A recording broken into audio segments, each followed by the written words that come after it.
Mi nombre es Miguel Fuentes. Tenía 31 años cuando fui testigo de algo que nadie debería ver jamás. Lo que sucedió esa noche me cambió para siempre, marcando mi alma con una oscuridad de la que aún no puedo escapar. Trabajaba como repartidor para una pequeña empresa de logística en las afueras de Tijuana. No era un trabajo glamuroso, pero me pagaban y me mantenía ocupado. Mis rutas solían llevarme por barrios conocidos, polígonos industriales, zonas comerciales, áreas residenciales. Nada demasiado exótico ni peligroso. Me mantenía al margen, hacía mi trabajo, e intentaba lidiar con las complejidades de vivir en una ciudad fronteriza sin meterme en líos. Esa era mi estrategia de supervivencia. Una tarde húmeda de julio, mi despachador me llamó para hacerme un encargo de última hora. «Es un pedido especial», me dijo con voz inusualmente tensa. «Hay que entregarlo esta noche en Cañón del Padre. La dirección es Rancho El Mirador, pero no hay número exacto. El cliente estará esperando». Cuando le pedí más detalles, me interrumpió. «Solo haz tu trabajo, Miguel. El jefe dice que es importante». Había oído hablar de Cañón del Padre, pero nunca había estado allí. Era una zona poco poblada en las colinas orientales, con carreteras en su mayoría sin asfaltar y propiedades dispersas escondidas detrás de altos muros.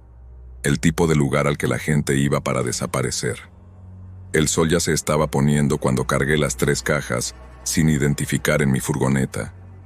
Pesaban más de lo que parecían. Estaban selladas con cinta industrial y no tenían etiquetas de envío, solo números escritos a mano en cada una. Mientras conducía hacia el este, las luces de la ciudad se fueron apagando poco a poco a mi espalda. Las carreteras asfaltadas dieron paso a caminos de tierra y las farolas desaparecieron.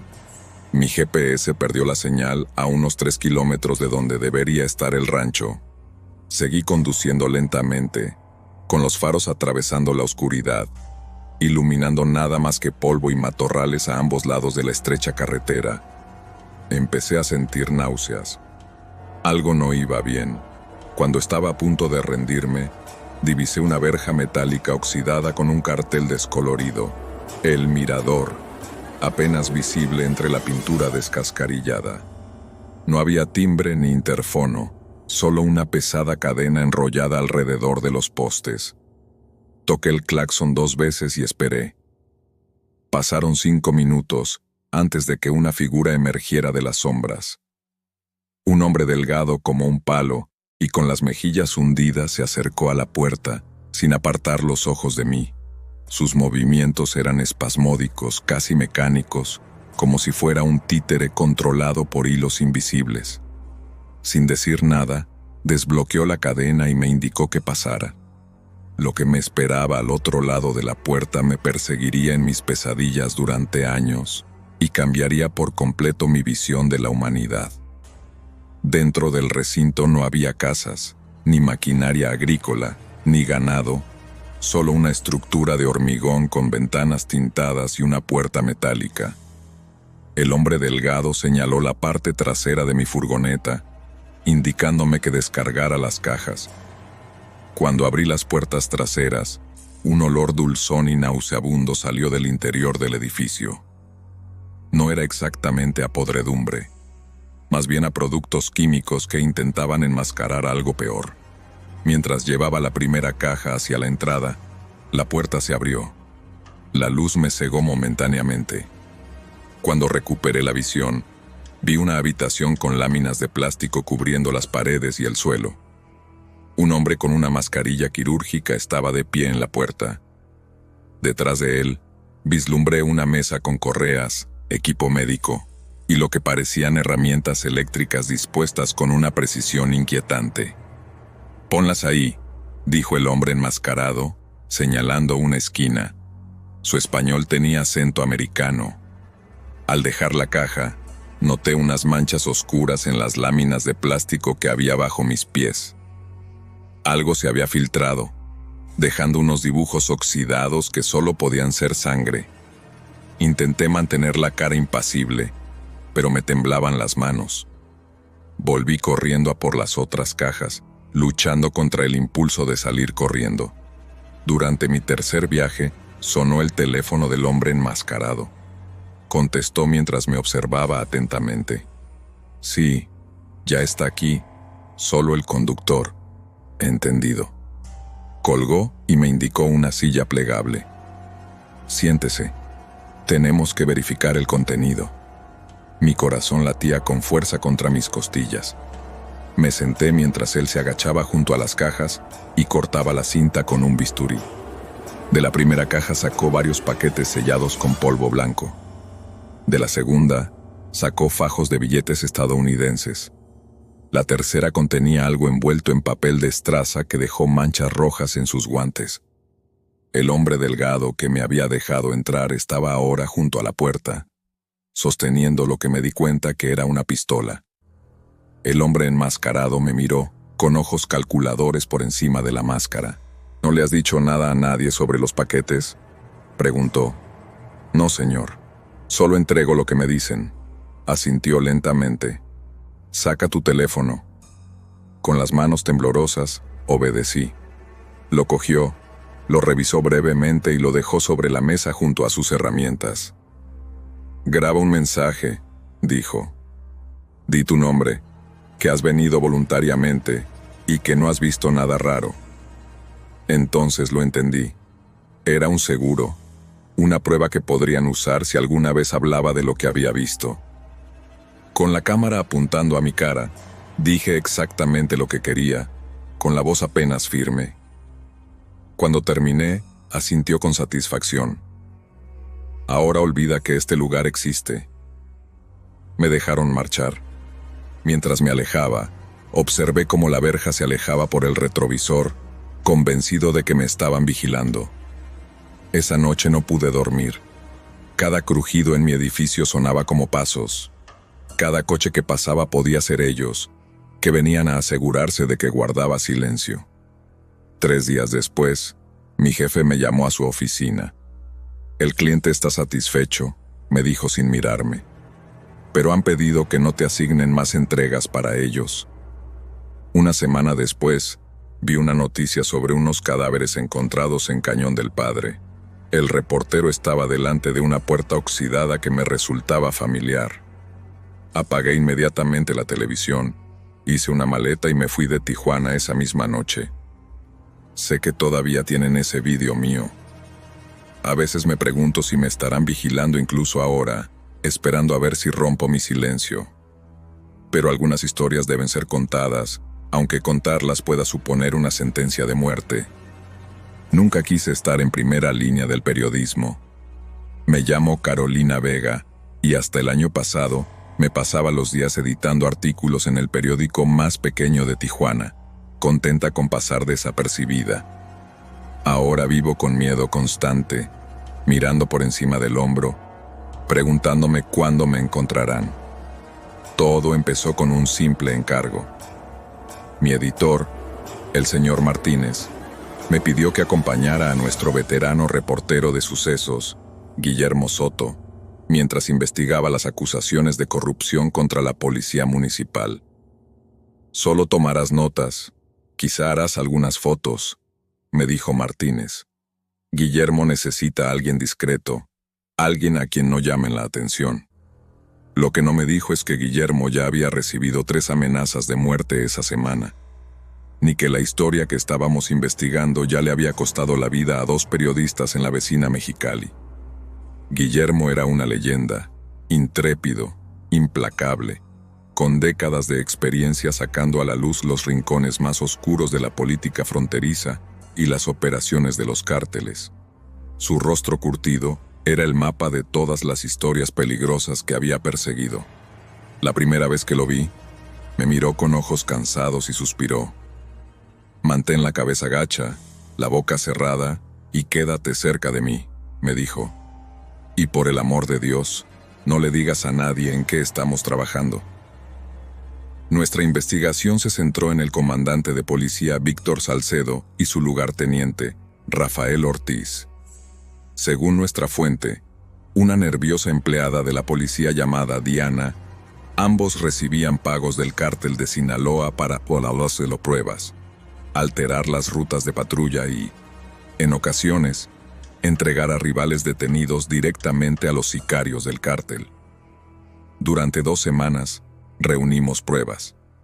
Guillermo me enseñó a fotografiar matrículas discretamente, a grabar conversaciones con dispositivos ocultos en objetos cotidianos y a memorizar caras y lugares en lugar de anotarlos. Seguimos los movimientos de Salcedo, fotografiamos sus reuniones con conocidos asociados al cártel y construimos un caso que podía acabar con la mitad del departamento de policía. El gran avance se produjo cuando Diana proporcionó copias de los registros internos de la policía que mostraban a detenidos que habían desaparecido misteriosamente de la custodia, todos ellos miembros de carteles rivales. Los registros estaban firmados por Salcedo y Ortiz. Esto es, dijo Guillermo, examinando los documentos en la trastienda de nuestro periódico. Esto es lo que los va a pillar. Lo publicaremos en la portada del domingo. Sentí algo parecido al orgullo mezclado con terror. Estábamos haciendo algo importante, algo que realmente podría cambiar las cosas. Pero también me sentía observado, expuesto. Esa noche, mientras caminaba hacia casa, habría jurado que un todoterreno negro me siguió durante varias manzanas antes de dar la vuelta. 2 días antes de que se publicara nuestra historia, Guillermo y yo nos reunimos con Diana en una pequeña cafetería cerca de la catedral. Ella deslizó una memoria USB por la mesa. Imágenes de las cámaras de seguridad, susurró. De dentro de la comisaría, se ve a Salcedo hablando con uno de los desaparecidos y luego entregándolo a 2 civiles. El hombre fue encontrado muerto 3 días después. Guillermo abrió mucho los ojos. Era la prueba irrefutable, pero cuando Diana se marchó, me di cuenta de que le temblaban las manos, y fuera, por la ventana, vi el mismo todoterreno negro que había visto antes, aparcado al otro lado de la calle. Tenemos que tener cuidado, le dije a Guillermo. Creo que alguien nos está vigilando. Él asintió con gravedad. Siempre lo hacen, pero la historia debe salir a la luz. Es nuestro trabajo. El día siguiente lo cambiaría todo, y me mostraría lo alto que puede ser el precio de la verdad en una ciudad gobernada por el silencio y la sangre. Volvíamos de la oficina del periódico al atardecer. La historia estaba lista para salir en la edición del domingo. Guillermo conducía su viejo Chevrolet, mientras yo, sentado en el asiento del copiloto, revisaba nuestras notas por última vez. El artículo daba nombres, citaba fuentes e incluía fotografías. Era el tipo de periodismo que podía ganar premios o costarle la vida a alguien. Una vez que se publique, dijo Guillermo al girar hacia la avenida Revolución, las cosas se pondrán feas. Deberías plantearte quedarte con tu familia fuera de la ciudad durante unas semanas. Estaba a punto de responder cuando vi por el retrovisor una motocicleta que se acercaba rápidamente entre los carriles. Algo en la postura del motorista, encorvado hacia adelante, decidido, me puso en alerta. Guillermo, empecé a decir, pero las palabras se me atragantaron en la garganta cuando la motocicleta se puso a nuestra altura. El conductor llevaba un casco negro con visera tintada, pero pude ver que extendía el brazo hacia nuestro coche, con algo negro en la mano. «Agáchate», gritó Guillermo, girando bruscamente a la derecha. Me tiré al suelo cuando los primeros disparos destrozaron la ventanilla. El ruido era ensordecedor en el espacio reducido, no el estruendo dramático de los disparos de las películas, sino un tartamudeo rápido y mecánico que parecía no tener fin. Sentí que el coche daba vueltas y luego chocaba contra algo sólido. Mi cabeza golpeó el salpicadero. A través del zumbido en mis oídos, oí los gritos de los peatones que estaban fuera. Cuando conseguí levantar la vista, Guillermo estaba desplomado sobre el volante, con sangre brotando de las heridas del cuello y el hombro. «Ayuda», balbué, tratando de alcanzarlo. Mi propio cuerpo se sentía extrañamente distante. Solo cuando intenté moverme me di cuenta de que también me habían disparado. Una bala me había rozado el brazo, dejando un surco ardiente en el bíceps. La gente se estaba reuniendo alrededor del coche accidentado. Alguien abrió mi puerta y me ayudó a salir. Entre el shock y la confusión, vi la motocicleta desaparecer por una calle lateral. Nadie la persiguió. Nadie parecía siquiera mirar en esa dirección. Guillermo, jadeé, ayúdenlo. Pero ya lo sabía. Tenía los ojos abiertos, fijos en la nada, sin vida. La historia había muerto con él. Las siguientes horas transcurrieron en una nebulosa de preguntas policiales, luces de hospital y sedantes. Por la mañana, la versión oficial ya estaba lista. Guillermo Soto, periodista veterano, muerto en un tiroteo entre bandas. Una trágica estadística más en la interminable violencia de Tijuana. Pero yo sabía la verdad. No había sido un tiroteo al azar. Alguien había filtrado nuestra historia, alguien del periódico, alguien cercano a nosotros. La memoria USB con las imágenes de seguridad había desaparecido de la bolsa de Guillermo. Los archivos de nuestro ordenador habían sido borrados. Desde mi cama del hospital, llamé a Martínez. Tenemos que publicar lo que tenemos, insistí. No podemos dejar que nos silencien. Hubo una larga pausa antes de que respondiera. Lo siento, Carolina. El editor ha decidido no publicar la historia, por respeto a la familia de Guillermo, por supuesto. Entonces lo comprendí. El miedo había ganado. La historia nunca vería la luz. Después de salir del hospital, empecé a recibir mensajes de texto anónimos, fotografías de mi edificio, de la casa de mi madre, de mi hermana recogiendo a sus hijos del colegio. El mensaje era claro: olvídate de todo, o no serás la única que sufra. Esa noche me fui de Tijuana, llevándome solo lo que podía cargar. Cambié de teléfono, de correo electrónico, de aspecto, pero conservé una cosa: mis notas, escondidas en un lugar que solo yo conozco. Porque algún día, cuando esté preparada, cuando esté a salvo, esta historia se contará. Guillermo se lo merece. La verdad se lo merece. Me llamo Daniel Mora, y no puedo explicar por qué sigo vivo. Lo que presencié en aquel almacén abandonado de Colonia Libertad debería haberme costado la vida. Sin duda, me ha costado el sueño, la tranquilidad y cualquier ilusión de que vivimos en un mundo regido por las leyes o la decencia. Era un obrero de la construcción especializado en instalaciones eléctricas, un tipo normal que intentaba ganarse la vida en una ciudad donde las oportunidades y el peligro a menudo iban de la mano. Mi primo Marco me había conseguido un trabajo con un equipo que renovaba locales comerciales. El sueldo era bueno, el horario razonable, y yo no hacía muchas preguntas sobre quién era el dueño de los edificios en los que trabajábamos. Un martes de marzo, el capataz me envió a una dirección en Colonia Libertad, una antigua zona industrial cerca de la frontera. Necesitan instalar iluminación de emergencia, me dijo, entregándome un papel con una dirección. Es un trabajo de un día. Ve solo. El propietario te recibirá allí. El almacén parecía abandonado desde fuera. Paredes de metal corrugado manchadas de óxido, ventanas cubiertas de suciedad espesa y una valla metálica con alambre de púas rodeando la propiedad. La única señal de vida era un candado nuevo en la puerta. Llamé al número que me había dado el capataz. Un hombre respondió al primer tono, como si estuviera esperando. «Espera ahí», dijo secamente. 5 minutos más tarde, se detuvo un Escalade negro. Bajaron 2 hombres, uno bajito y corpulento, con una cadena de oro visible bajo el cuello abierto de la camisa, y otro alto y silencioso, con tatuajes que le cubrían el cuello.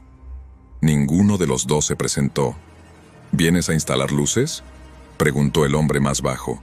Asentí con la cabeza y levanté mi caja de herramientas. «Solo el sistema de emergencia. Tardaré unas 6 horas». Abrió la verja y luego la puerta del almacén. «Trabaja rápido», dijo. «Tenemos que terminar hoy. No entres en las habitaciones traseras. Están en obras, son peligrosas». Quédate en la planta principal.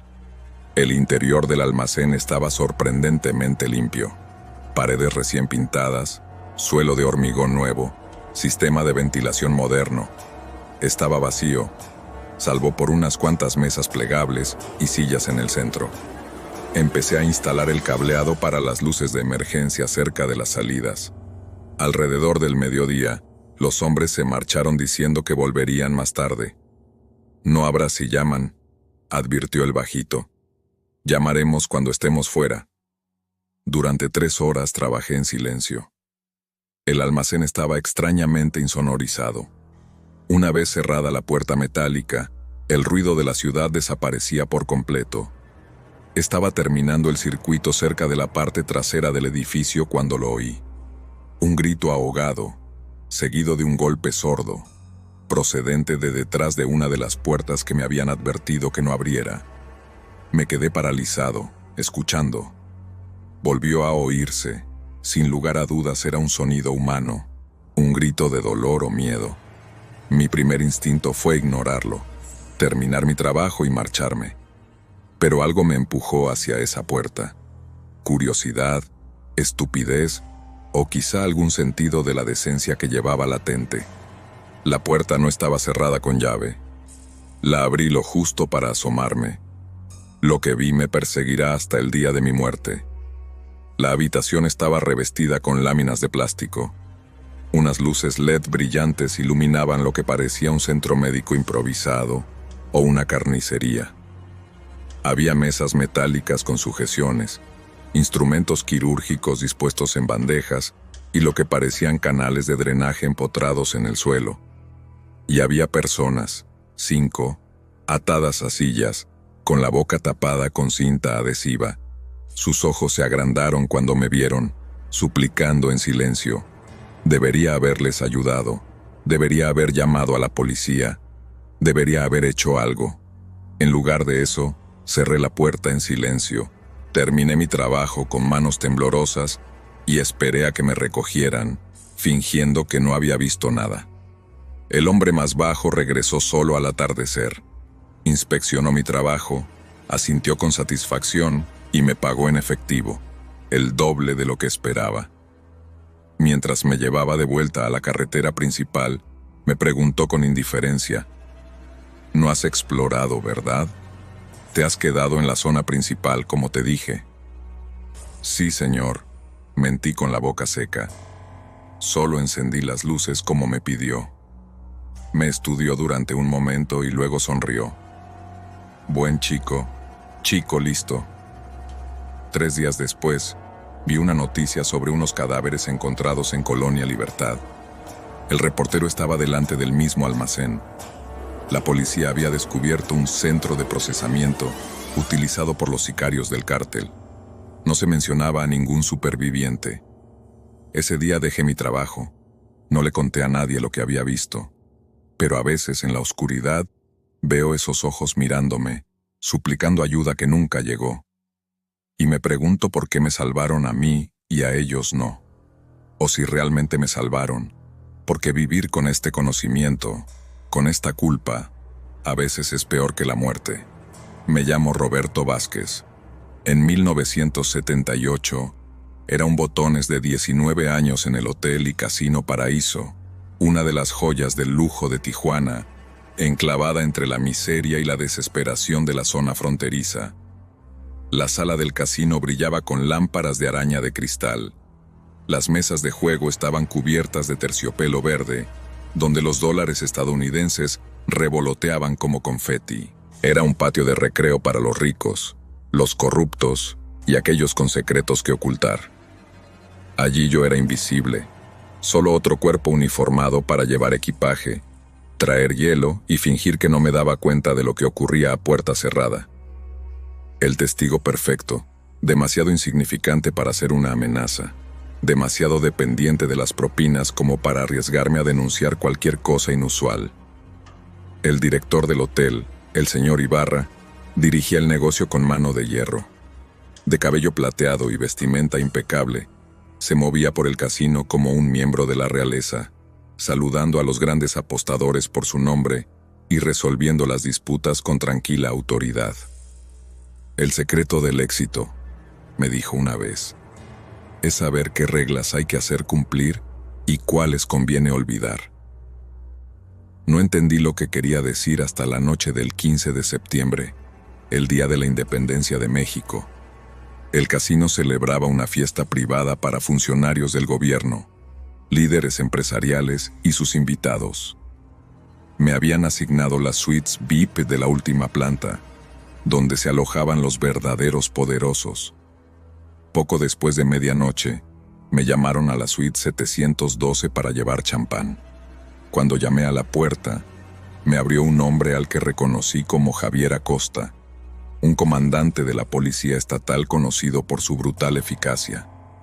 Detrás de él, vislumbré a varios hombres con trajes caros reunidos alrededor de una mesa cubierta de papeles, mapas y lo que parecían fotografías.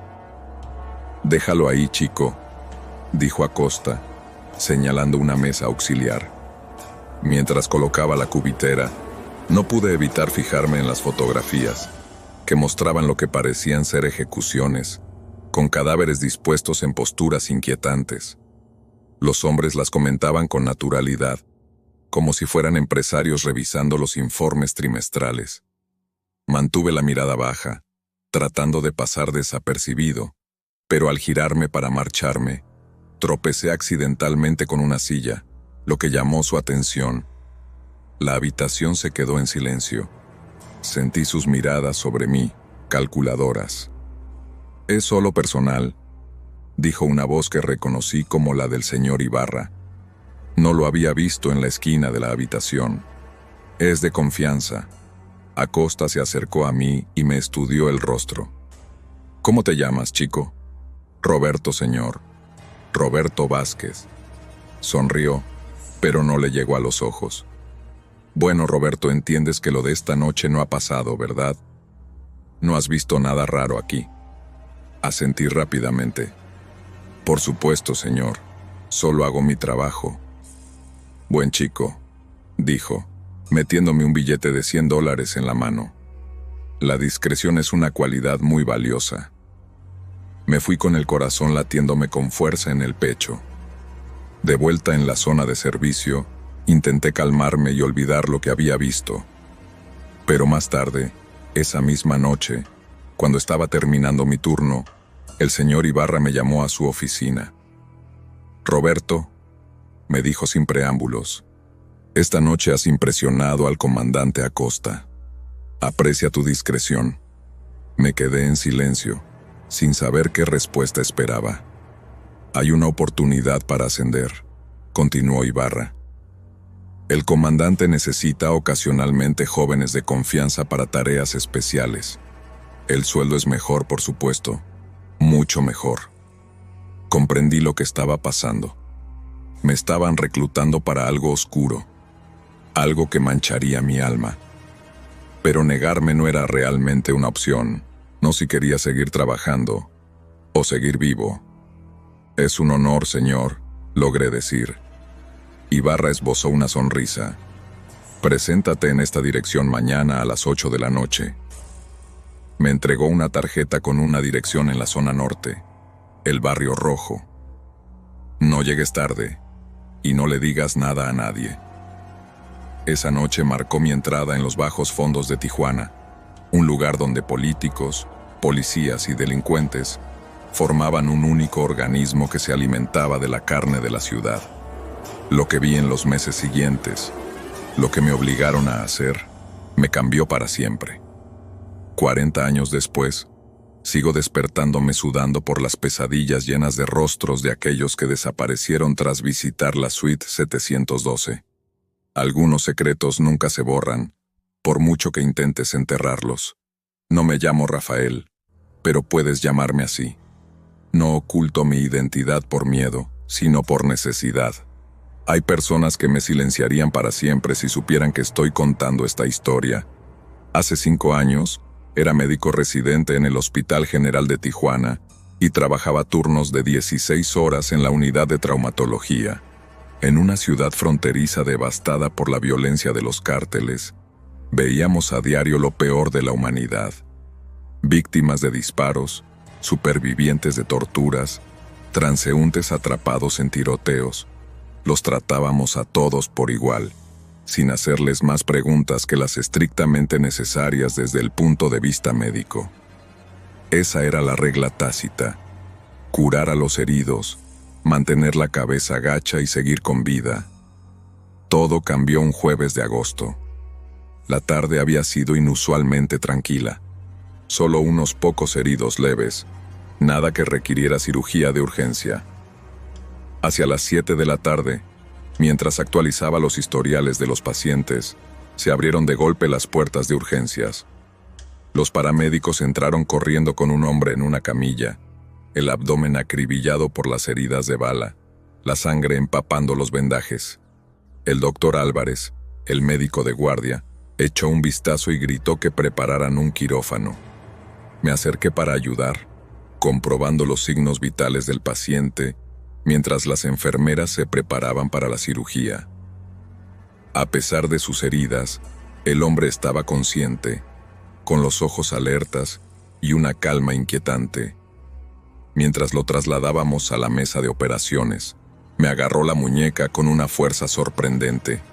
«Dile a Ernesto que guarde silencio», susurró. «Dile que no les dije nada». Antes de que pudiera responder, se produjo un alboroto en la entrada de urgencias. Entraron 4 hombres con uniformes de policía, con las manos sobre las armas enfundadas. Pero algo no cuadraba. Sus uniformes no coincidían y no llevaban placas identificativas. «El herido de bala», exigió uno. «¿Dónde está?» El doctor Álvarez dio un paso al frente. «Lo están preparando para la cirugía. Podrán tomarles declaración después». «Nos lo llevamos ahora», lo interrumpió el hombre. «Investigación federal. Está interfiriendo en un asunto policial». Supe de inmediato que no eran policías de verdad. En mis 2 años en el hospital, había tratado con suficientes agentes legítimos como para reconocer a los impostores. Estos hombres habían venido a terminar lo que las balas habían empezado. El doctor Álvarez también pareció darse cuenta. Enderezó los hombros y bloqueó el paso al quirófano. «Este hombre morirá si no se le opera de inmediato. Pueden esperar o volver con una orden judicial en regla». El rostro del líder se endureció. Sin previo aviso, sacó su arma y disparó 2 veces al pecho del doctor Álvarez. El sonido fue ensordecedor en el espacio reducido. Se escucharon gritos mientras el personal y los pacientes se lanzaban al suelo para protegerse. Yo me quedé paralizado, viendo cómo mi mentor se derrumbaba, con la sangre extendiéndose por su bata blanca. Los hombres lo empujaron y entraron en el quirófano, donde las enfermeras seguían preparando al herido. Oí más disparos y luego silencio. Cuando salieron, uno de ellos asintió a los demás. «Ya está, vámonos». Salieron con calma, como si no acabaran de cometer un asesinato en un hospital público. Nadie intentó detenerlos. Nadie siquiera les miró a la cara. Todos lo entendíamos. Mirar era morir. Poco después, se difundió rápidamente la versión oficial. Unos pandilleros habían entrado en el hospital en busca de venganza contra un rival y habían matado tanto al doctor Álvarez como a la víctima de los disparos. Un incidente trágico, pero nada inusual en una ciudad azotada por la violencia de los cárteles. El caso se cerró en cuestión de días, con una investigación superficial, pero yo sabía lo que había visto. Aquellos no eran pandilleros. Eran demasiado disciplinados, demasiado seguros de su impunidad. Eran policías o militares, ejecutando a alguien que sabía demasiado. No dije nada. Asistí al funeral del doctor Álvarez, acepté la oferta del hospital de baja por trauma y volví al trabajo 2 semanas después, fingiendo que todo era normal. Pero nada era normal. Empecé a notar que me seguían coches sin distintivos, a oír ruidos extraños en mi teléfono y a ver a hombres vigilando mi apartamento. Un mes después del tiroteo, recibí un sobre con una sola fotografía. Yo, de pie junto al cadáver del doctor Álvarez, con el rostro claramente visible. El mensaje era claro. Me vigilaban y esperaban que guardara silencio. Esa noche me fui de Tijuana, abandonando mi carrera, mi hogar, todo. Ahora vivo en constante movimiento, sin quedarme nunca mucho tiempo en un mismo lugar, siempre mirando por encima del hombro. Porque en Tijuana no hay testigos, solo supervivientes y víctimas. Y la línea que los separa es más delgada de lo que la mayoría de la gente cree. Una hora de historias de horror de Tijuana, México. Me llamo Isabel Rojas. Tenía 16 años cuando me secuestraron. Lo que voy a contar no es una historia que quiera contar, sino una que debe ser escuchada por todas las niñas que siguen atrapadas en la pesadilla de la que yo logré escapar. Crecí en un pequeño pueblo cerca de Oaxaca, donde las oportunidades eran tan escasas como la lluvia. Mi padre había muerto años antes, dejando a mi madre sola para criar a 4 hijos con el sueldo de costurera. Cuando una mujer bien vestida llamada Claudia llegó a nuestro pueblo reclutando mujeres jóvenes para trabajos legítimos en Tijuana, trabajos domésticos en hoteles de lujo, según ella, con buen sueldo y alojamiento para las empleadas. Nos pareció una intervención divina. Mi madre dudaba, pero el dinero que Claudia ofrecía era más de lo que mi madre ganaba en 2 meses. Enviará dinero a casa, le aseguró Claudia, y después de 1 año, podrá volver con ahorros para ayudar a toda la familia. Otras 5 chicas de pueblos cercanos se unieron a mí en el viaje en autobús hacia el norte. Estábamos emocionadas, compartiendo sueños sobre el dinero que ahorraríamos y las nuevas vidas que construiríamos. Ninguna de nosotras había estado antes en una gran ciudad. Ninguna sospechaba lo que nos esperaba. Cuando llegamos a Tijuana, nos llevaron a lo que Claudia llamó alojamiento temporal. Una habitación sin ventanas en un edificio de hormigón con puertas metálicas. Nos recogieron los documentos de identidad para los permisos de trabajo. Nos quitaron los teléfonos para guardarlos. Esa noche nos trajeron ropa nueva, vestidos ajustados, tacones altos, maquillaje, y nos dijeron que nos cambiáramos. Pero estos no son uniformes de limpieza, dije confundida. La máscara de amabilidad de Claudia desapareció. No estás aquí para limpiar, dijo fríamente. Estás aquí para entretener a los huéspedes. Cuanto más les gustes, mejor te tratarán. Cuando nos resistimos, nos golpearon. Cuando lloramos, nos drogaron. Cuando suplicamos que nos dejaran ir a casa, nos mostraron fotos de nuestras familias y nos explicaron exactamente cómo sufrirían si no cooperábamos. Nos trasladaron a diferentes lugares, hoteles, casas particulares, almacenes remotos, sin permitirnos conocer lo suficiente nuestro entorno como para escapar. Mi primer bossé fue un empresario estadounidense de unos 50 años. Ya no recuerdo su rostro, solo sus manos, que me parecían papel de lija sobre mi piel. Esa noche me refugié en lo más profundo de mi ser y construí muros alrededor de mi alma para que mi cuerpo pudiera soportar lo que estaba pasando. Era la única forma de sobrevivir. Los días se convirtieron en semanas y las semanas en meses. Aprendí a insensibilizarme, a desconectarme de mi cuerpo, a convertirme en quien ellos necesitaban que fuera para evitar el castigo. Algunas chicas no se adaptaron, se rebelaron o intentaron escapar. Desaparecieron. Nunca más se supo de ellas. Y sus rostros se desvanecieron de mi memoria como una cuestión de supervivencia. Yo también habría desaparecido si no hubiera sido por María, una mujer que limpiaba el apartamento donde nos tenían recluidas. Se suponía que debía ignorarnos, fingir que no existíamos. Pero tenía una hija de mi edad y algo en ella no le permitía apartar la mirada. Durante semanas, nos pasó notas escritas en un lenguaje sencillo que yo podía entender. Mensajes de esperanza, promesas de ayuda. Una noche, cuando nuestros guardias estaban distraídos por una disputa por el pago, María dejó una puerta abierta. 2 de nosotros logramos escapar, yo y una niña llamada Lucía. Corrimos a ciegas por calles desconocidas hasta llegar a la iglesia que María había descrito en sus notas. El sacerdote que estaba allí formaba parte de una red que ayudaba a las víctimas de la trata. Nos escondió en el sótano de la iglesia hasta que pudo organizar nuestro traslado a un refugio en otra ciudad. Lucía no logró ponerse a salvo. Algo se rompió dentro de ella durante su cautiverio. Demasiado trauma, demasiadas drogas inyectadas en su cuerpo. Murió 2 días después de nuestra fuga.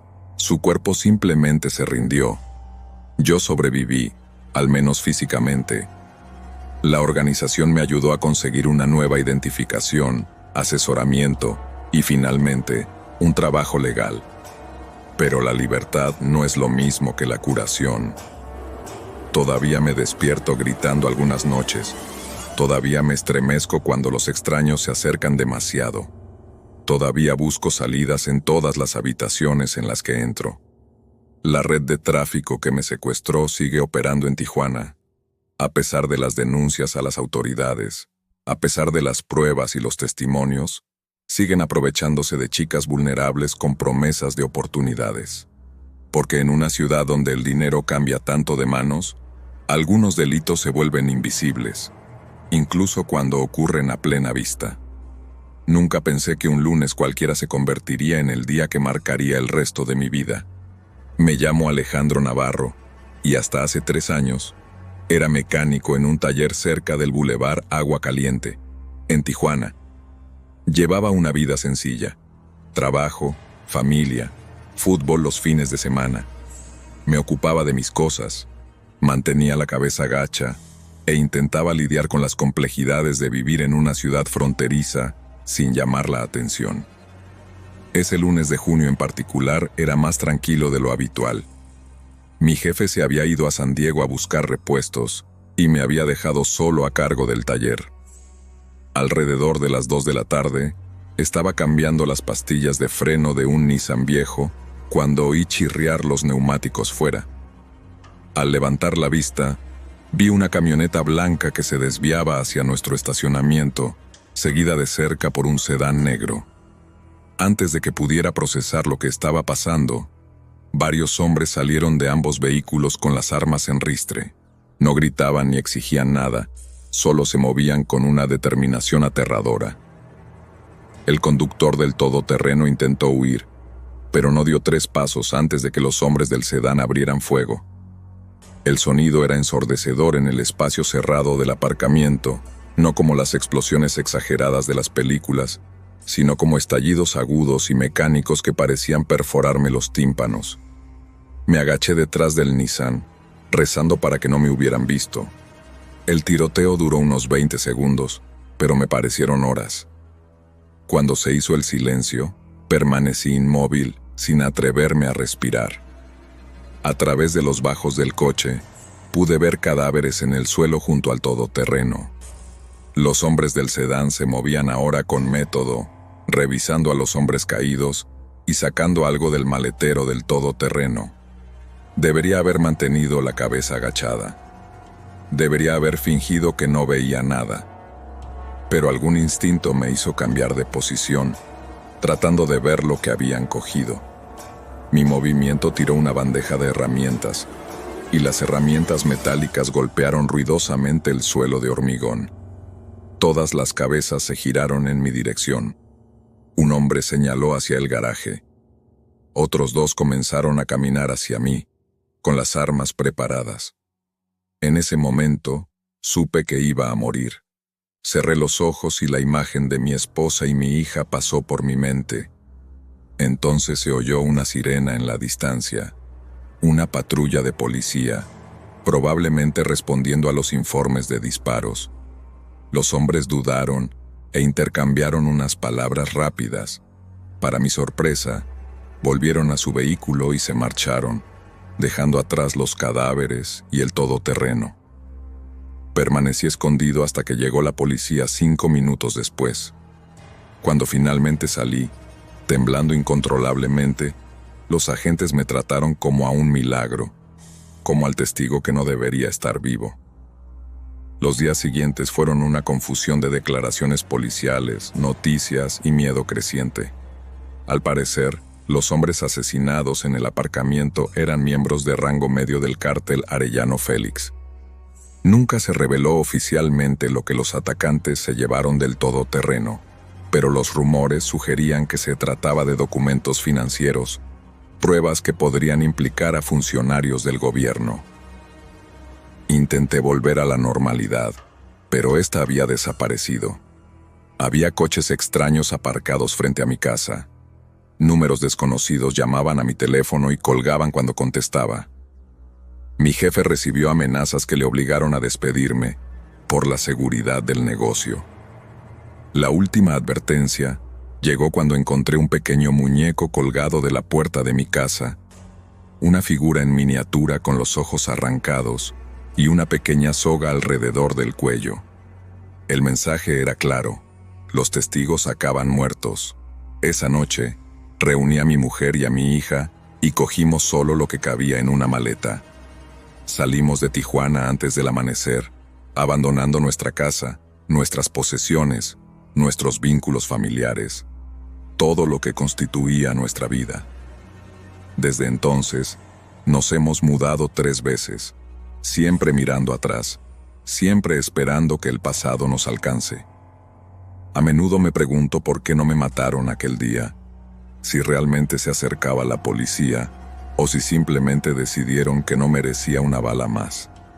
Sea cual sea la razón, vivo con las consecuencias de haber sobrevivido. Porque en Tijuana, ser testigo es a menudo más peligroso que ser un criminal. Al menos los criminales saben quiénes son sus enemigos. Siempre he sido escéptica con lo sobrenatural. Las historias de fantasmas no eran más que eso.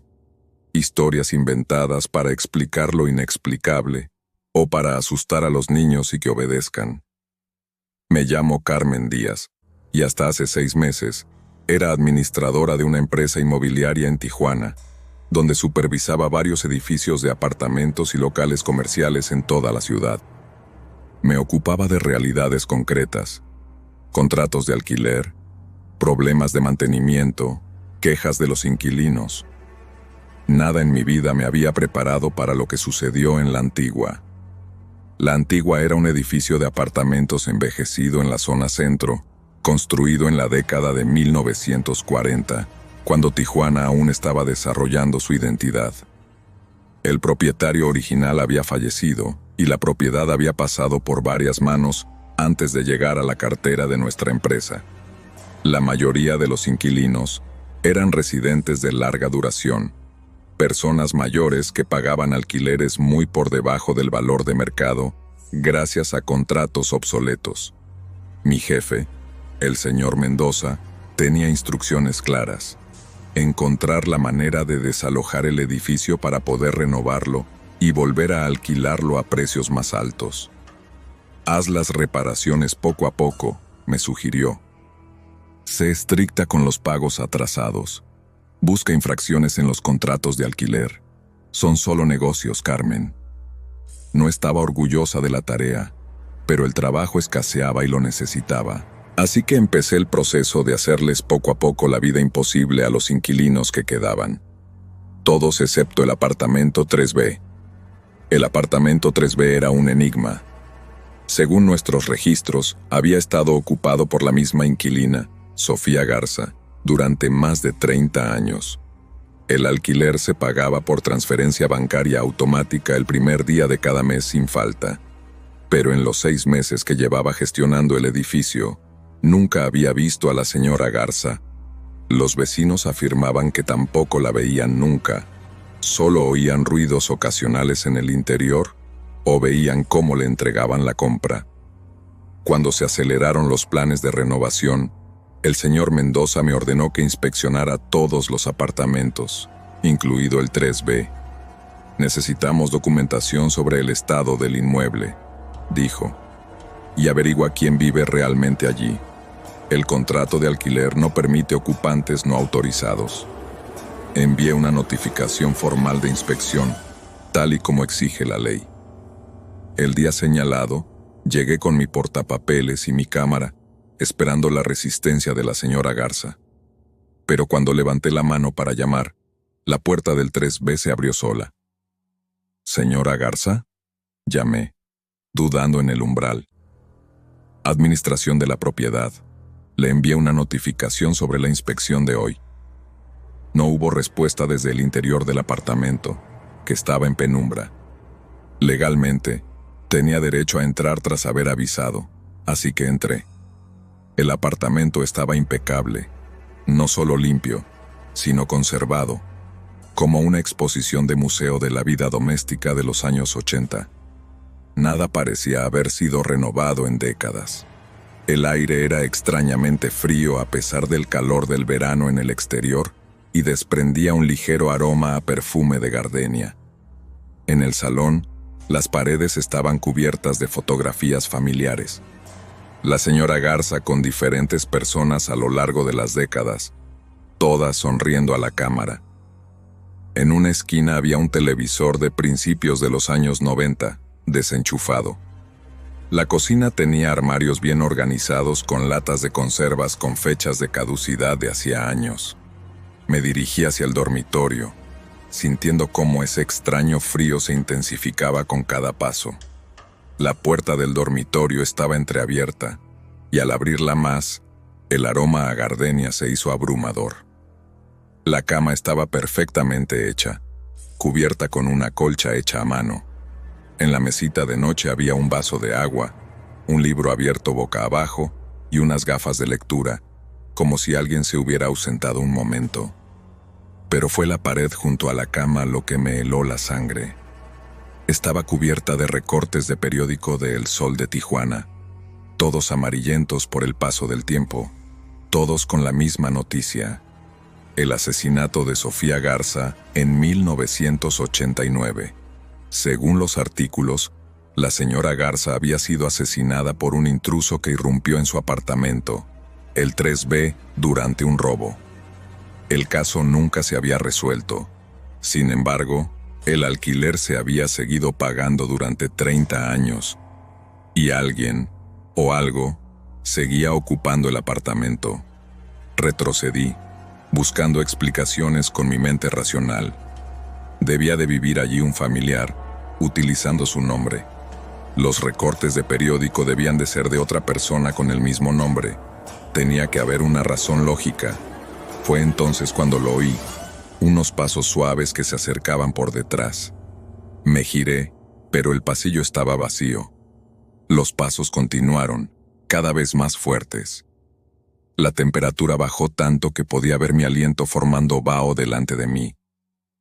¿Quién está ahí?, grité con voz temblorosa. No hubo respuesta, pero la puerta del dormitorio se cerró lentamente por sí sola. Corrí hacia ella, girando el pomo, pero no se movió. Mientras luchaba con la puerta, un susurro llegó justo detrás de mi oreja. No puedes hacerme irme. Esta es mi casa. Salí corriendo del apartamento y no me detuve hasta llegar a mi coche, aparcado en la avenida Constitución. Llamé inmediatamente al señor Mendoza y le dije que teníamos que dejar en paz a ese inquilino. Cuando me pidió una explicación, le mentí y le dije que la señora Garza tenía protección legal que no podíamos superar.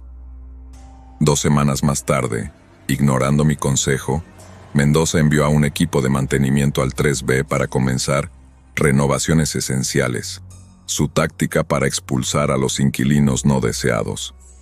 Esa noche, el edificio sufrió un incendio eléctrico que, según los investigadores del Departamento de Bomberos de Tijuana, se inició en el apartamento 3B. Toda la estructura quedó destruida, aunque milagrosamente todos los residentes escaparon ilesos. En la investigación del seguro que siguió, surgió algo extraño. No había ningún registro de ninguna cuenta bancaria a nombre de Sofía Garza en el Banco Nacional de México, ni se realizaban pagos automáticos. Según el banco, su cuenta había sido cerrada en 1989, poco después de su muerte. Poco después dejé la empresa de administración de propiedades. Me digo a mí mismo que debe haber explicaciones racionales para todo lo que pasó en la antigua, Pero a veces, a altas horas de la noche en mi nuevo apartamento cerca del Parque Morelos, todavía percibo el débil aroma de las gardenias. Y a veces, oigo susurros que dicen: algunos lugares no quieren cambiar. Algunas historias no quieren ser olvidadas. Me llamo Javier Ortiz. Hace 3 años tomé una decisión que casi me cuesta la vida y que me ha dejado pesadillas que ni los medicamentos pueden aliviar. Era un coyote, un traficante de personas que guiaba a los migrantes a través de la frontera entre Tijuana y San Diego. No es algo de lo que me enorgullezca, pero la verdad no se preocupa por el orgullo. No empecé en este negocio. Era taxista en la zona norte y atravesé una mala racha cuando mi hija enfermó. Las facturas del Hospital General de Tijuana se acumulaban y las tarifas habituales no eran suficientes. Cuando un pasajero habitual me ofreció dinero rápido por llevar a unas personas a una zona remota de la valla fronteriza cerca de El Nido, me dije a mí mismo que solo era un servicio de transporte, como cualquier otro. Ese primer trabajo me llevó a otros. Pronto empecé a contactar con migrantes desesperados en la Plaza Santa Cecilia, cobrando tarifas y guiando a pequeños grupos a través del peligroso terreno entre los puntos de cruce oficiales. No era cruel como algunos coyotes. Nunca abandoné a mis grupos, nunca les robé, nunca agredí a las mujeres. Me decía a mí mismo que eso me convertía en uno de los buenos, como si pudiera haber diezda en un negocio basado en la desesperación. Todo cambió con un grupo que guié en septiembre. Eran la mezcla habitual: una pareja joven de Guatemala, un hombre de mediana edad de El Salvador, 2 adolescentes que viajaban solos y una mujer con una hija de 5 años de Honduras. 7 almas en busca de algo mejor al otro lado. Salimos al atardecer desde un refugio en Colonia Libertad, cerca de la Avenida Internacional. El plan era cruzar por una sección de la valla cerca de la zona de Otay Mesa y luego caminar hasta un punto de recogida donde mi compañero nos esperaría con una furgoneta. Era una ruta que había utilizado con éxito muchas veces antes. Pero esa noche, algo me pareció raro desde el principio. El aire estaba inusualmente tranquilo. Los ruidos normales de la frontera, helicópteros, voces lejanas, aullidos de coyotes, habían desaparecido. Parecía como si el desierto contuviera la respiración. Llegamos a la valla alrededor de las 10 de la noche. Utilicé mis alicates para hacer un agujero y guié al grupo a través de él. Acabábamos de empezar a avanzar hacia el norte cuando vi unos faros que se acercaban por el este. Supuse que era la patrulla fronteriza. Hice señas al grupo para que se escondiera en el lecho seco de un arroyo.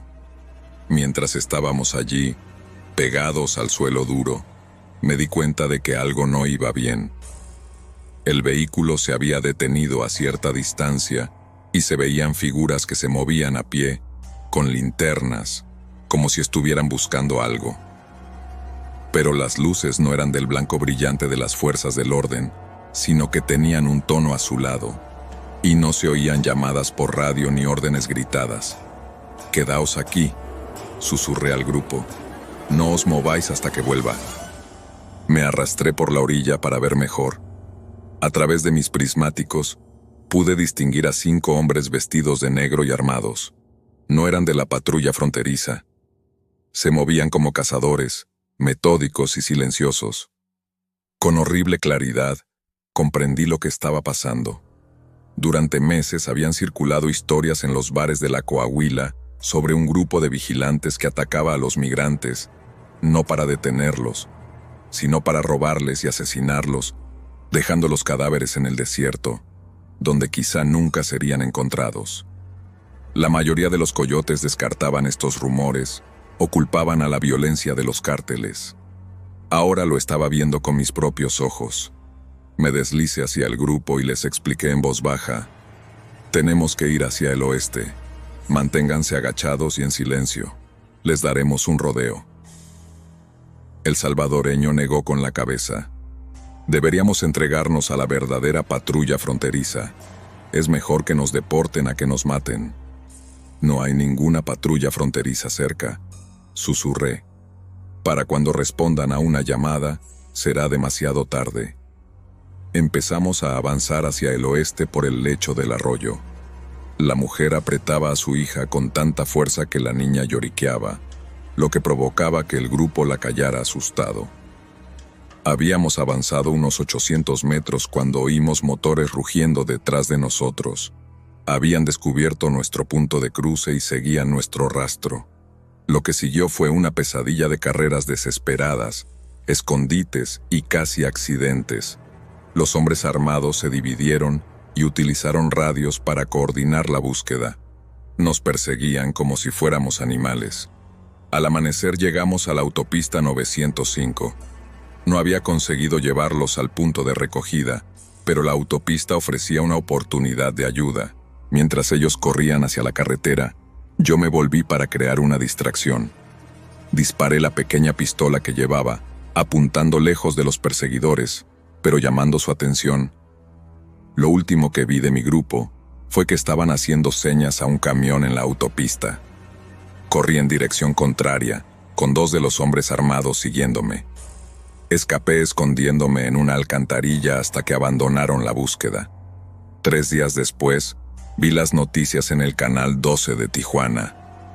5 cadáveres encontrados en el desierto cerca de Otay Mesa, aparentes víctimas de la violencia de los cárteles. Las descripciones coincidían con las de 5 miembros de mi grupo. No se mencionó a la mujer ni a su hija, la única pequeña misericordia en esta tragedia. Nunca volví a trabajar como coyote.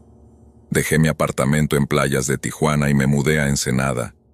Cada día cargo con la culpa de esas muertes. Pero lo peor es saber que esos hombres siguen ahí fuera, cazando en la frontera, aumentando el número invisible de cadáveres en una tierra de nadie donde la vida se considera desechable.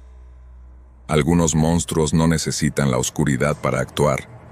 Solo necesitan un lugar donde nadie los vea. Nunca he sido supersticioso. Me llamo Eduardo Vega y hasta el año pasado trabajaba como operador del 911 en Tijuana. Durante 8 años, respondí a llamadas de personas que estaban viviendo los peores momentos de su vida. Violencia doméstica, accidentes de tráfico, ataques al corazón, tiroteos. Me enorgullecía mantener la calma, ser la voz tranquila que ayudaba a la gente a superar las crisis. Nada me alteraba. Hasta aquella noche de noviembre. Era martes, poco después de las 3 de la madrugada, la hora muerta de mi turno de noche, cuando las llamadas suelen escasear. Afuera, una niebla inusual había descendido sobre la ciudad, tan espesa que las farolas de nuestro edificio, cerca de la zona Río, eran solo un resplandor difuso en la blancura. Dentro del centro de despacho, éramos 3 los que atendíamos los teléfonos: yo, Renata y Domingo. La noche había sido relativamente tranquila. Unos cuantos accidentes menores en el distrito de La Mesa, un altercado doméstico en Otay Centenario. Nada que requiriera una respuesta importante. La llamada llegó a mi línea exactamente a las 3:17 de la madrugada. Recuerdo que miré la hora mientras respondía con el saludo habitual: Servicios de emergencia de Tijuana, ¿cuál es su emergencia? Al principio, solo hubo silencio, algo habitual, ya que las personas que llaman en estado de pánico a veces necesitan un momento para hablar. Entonces, se oyó un sonido que me puso los pelos de punta. La voz de un niño que cantaba en voz baja lo que parecía una antigua canción infantil mexicana, pero con palabras que no conseguí entender. «Hola», dije, esta vez en voz más alta. «Servicios de emergencia. ¿Necesita ayuda?» La canción se detuvo. Una vocecita, de una niña de unos 6 o 7 años, habló con una claridad poco natural. «Vuelven», dijo. «Los hombres con las máscaras. Vienen a terminar lo que empezaron». Mi formación entró en acción. Las llamadas de niños requieren un trato especial. A menudo están confundidos, asustados, y a veces llaman sin entender para qué sirve el 911. «¿Cómo te llamas, cariño?», le pregunté con suavidad. Lucía, respondió. Lucía Reyes. Vivo en la calle Madero, número 27, la casa amarilla con persianas azules. Tienen que darse prisa. Dijeron que volverían esta noche. Tecleé la dirección en nuestro sistema mientras seguía hablando. ¿Estás sola, Lucía? ¿Dónde están tus padres? Una pausa. Están aquí conmigo, pero ya no pueden hablar. No desde que vinieron los hombres la primera vez. Una sensación helada se extendió por mi pecho. Hice una señal a Renata, articulando posible homicidio, mientras cubría el micrófono. Lucía, voy a enviar a unos agentes de policía para que te ayuden. ¿Puedes encontrar un lugar seguro donde esconderte hasta que lleguen? Otra pausa. No importa dónde me esconda, siempre me encuentran. Llevan 20 años encontrándome. ¿20 años? No tenía sentido. Lucía, ¿cuántos años tienes? Le pregunté tratando de mantener la voz firme. Tenía 7 años cuando ocurrió, respondió, con la voz de repente distante. Siempre tendré 7 años. Renata había enviado 2 patrullas de la Policía Municipal de Tijuana a la dirección indicada. Tenía que mantener a la niña al teléfono hasta que llegaran. Lucía, la policía va a venir a ayudarte. ¿Puedes darme más detalles sobre esos hombres? ¿Cómo son? Llevan máscaras de animales, dijo. Hicieron que mis padres se arrodillaran en el salón. Les hicieron preguntas sobre dinero, sobre cosas que supuestamente se había llevado mi padre. Cuando no sabía responder, les amenazaban con cuchillos. Entonces me encontraron escondida en el armario. A pesar del calor de la oficina, sentí un escalofrío recorrer mi cuerpo. Lucía, no cuelgues. La ayuda está en camino. Vienen todos los años en esta noche, continuó, como si no me hubiera oído. El aniversario. Ahora los oigo. Su camioneta está fuera. En el fondo, me pareció oír un sonido débil, quizá un motor en marcha, o tal vez solo fuera estática en la línea. La policía está casi allí, Lucía. Solo unos minutos más. No los verán, dijo con certeza. Nadie los ve nunca. Solo yo puedo verlos ahora. Su voz se redujo a un susurro. Tengo que colgar. Están en la puerta. Igual que la última vez. Igual que siempre. Lucía, espera. Encuéntrenos, dijo de repente con urgencia. En el sótano, debajo del hormigón nuevo. 20 años es mucho tiempo para esperar. La línea se cortó. Las patrullas llegaron al número 27 de la calle Madero, en Colonia Centro, 6 minutos después. Informaron confusos. No había ninguna casa amarilla con persianas azules en esa dirección. De hecho, no había ninguna casa, solo un terreno baldío rodeado por una valla metálica. Según sus ordenadores, hacía al menos 15 años que no había ninguna vivienda en esa dirección. Pensé que era una broma cruel. Hasta que, en el siguiente turno, mi supervisor me llamó a su oficina.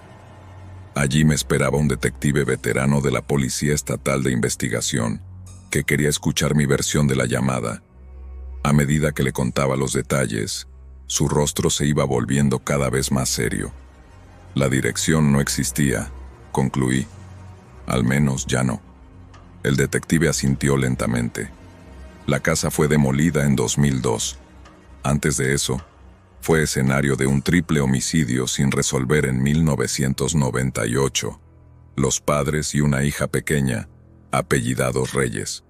Se rumoreaba que el padre estaba involucrado en blanqueo de dinero. Nunca se encontró a los asesinos. Pero eso es imposible, dije. La llamada se recibió anoche. Hablé con ella. Deslizó por la mesa un recorte del Mexicano, una hoja amarillenta de 1998, en la que se veía una casa amarilla con persianas azules y una pequeña foto escolar de una niña sonriente. Lucía Reyes, 7 años, decía la leyenda. El detective carraspeó. Lo interesante es que ayer fue el aniversario de los asesinatos. y esta mañana hemos recibido una pista anónima sobre el caso. Vamos a registrar el terreno, centrándonos en el sótano. 3 días después, un radar de penetración en el suelo reveló anomalías bajo el terreno baldío. La excavación descubrió 3 conjuntos de restos enterrados en hormigón, 2 adultos y un niño, enterrados exactamente donde había indicado la voz del teléfono. Al día siguiente dejé mi trabajo. No podía conciliar lo que había sucedido. No podía explicar cómo una niña muerta hacía 20 años había llamado a los servicios de emergencia. Algunos de mis colegas de la comisaría central sugirieron que se trataba de una broma ingeniosa. Otros propusieron teorías más elaboradas que implicaban conspiraciones y encubrimientos. Pero a veces, a altas horas de la noche, cuando la niebla envuelve Tijuana desde el Pacífico, recuerdo la claridad de la voz de aquella niña, la absoluta certeza con la que dijo: 20 años es demasiado tiempo para estar esperando. Y me pregunto cuántas otras voces hay ahí fuera, en esta ciudad fronteriza, que siguen intentando ser escuchadas, esperando a que alguien las escuche por fin.